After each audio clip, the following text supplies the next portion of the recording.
The latest on the ground, and indeed just listening to Judith Pereno as she starts to talk. That is about 10% of what we have done so far. And of course, as a board, we have moved swiftly to address those challenges that have occurred while we are in this particular exercise. The technical hitches that include late kickoffs, insufficient ballot papers, which we account for high turnout. You saw the queues. And of course, we have a few mischievous acts by aspirants, and we have accordingly taken measures, some of which we have, as a board, been able to announce. The board has received and reviewed the reports and is satisfied that indeed there was a problem in Quisero, constituency of Kakamega County, Butali Chegulo ward in Malava constituency, and there was a problem in Butsoso ward in Lurambi. For these reasons, we as a board have announced here that we are going to repeat alongside Matungu, which we already had addressed. On the 20th, we are going to repeat Matungu. We are going to do Matungu because Matungu was never done because of a hitch. But we are going to repeat Quisero, the constituency of Quisero, and we are going to do Butali ward and Butsoso East Ward. Those are the repeats for Kakamega County. Of course, we already had addressed Matungu, and we expect our people to come out. We are sorry we had to push Matungu from today's date to the 20th because we intend to do better in terms of preparations, and we intend to ensure that we have a free and fair exercise. We have removed all the officers who had participated in the earlier exercise and replaced them with others, and that is why we had to push to ensure that it is free and fair. In Kilgoris constituency, there were reports which we have since confirmed as an election board that one of our aspirants was actually arrested while pre-marking our ballot papers before the exercise started. And of course, we have reports that he was put in and charges preferred against him. The board has since cancelled the particular results for Kilgoris, and we are, as a board, going to consider giving further directions in as far as the rest of the candidates are concerned, because we had 3 candidates and they all participated in the exercise, and we will give directions on Kilgoris. But of course, our candidate who was arrested pre-backing our ballot papers is disqualified by this board. The results for Busia gubernatorial nominations, as you know, were nullified because of massive irregularities that we noted as a board, and we have ordered for a repeat on the 25th. We have seen a lot of reports, and we appeal to our people that as a board, we are going to follow the nomination rules. The nomination rules expect us to have a result that is announced, expect us to have announced the results and the winner.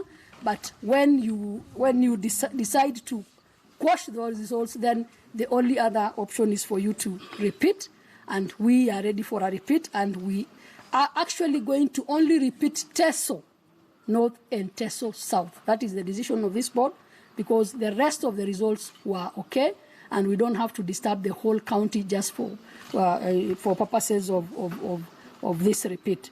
The board will this afternoon release the results as received by us from the returning officers from the counties that have already concluded the exercise. So far, we want to say that we are fairly satisfied with the preparations for these nominations, and we are ready to correct whatever mistakes that have happened in those that we are going to repeat. And for the counties that are coming in tomorrow, we are ready. We have dispatched materials. They are on site already. And these are the counties of Taita Taveta, Trans Nzoia, Nyamira, Nakuru, and Kajiado counties. Preparations have been done. Our teams are in the field, and we expect that we shall start without any hitches. We have some concern, which we deeply regret that is happening.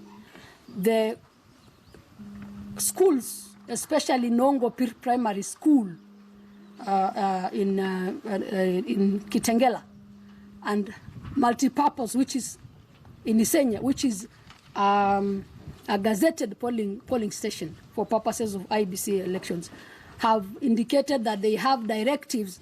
They are quoting Mr. Matiang'i as the person in charge of education, that they cannot allow this institution to be used for purposes of our nomination exercise. We as a board believe that gazetted polling stations are open for use for purposes of this nomination. That is what we know. And we are asking our people to turn out in large numbers and go to the gazetted polling stations that we have given. We expect cooperation, because when you gazette a polling station, then it is gazetted for public use. And we are entitled to use these facilities. And we are telling them to turn out. These are our schools. These are the same people that belong to those schools. And we ask them that they go to these polling stations for purposes of voting. We don't expect that any school that is gazetted as a polling station is going to deny the public from using it for purposes of this nomination. The rest of the country has done as proud. They have given us the schools. We expect Kajiado to give those schools and make them available for purposes of this exercise. And we are making the necessary interventions to ensure that these schools are going to be used as is allowed. Then we have noted concerns from the Taita Taveta people, with them telling us that they don't, they have doubts about the processes. And as a board, we are saying that we will address the issues they have raised. We are ready to listen to them. We are ready to conduct a free and fair exercise, and we ask them to participate in the exercise, as the materials are already on site and our people are already on site. Thank you so much. Do you have questions? Let's start from there. I would like to know. Well, that there being Judith Paremo, she is the chair of the ODM elections board. They're bringing us an update on just what is going on with the party primaries. And just to recap exactly what she has said, well, one of the big stories coming out of that press conference being the fact that one aspirant was actually arrested while staffing the ballot. Of course, those being allegations that have been intimated, then he was arrested and might be arraigned for charges soon. Just to bring you an update on just what to expect going forward, the fact that we expect that nominations in places like Nakuru, Kajiado, Nyamira, and several other places are expected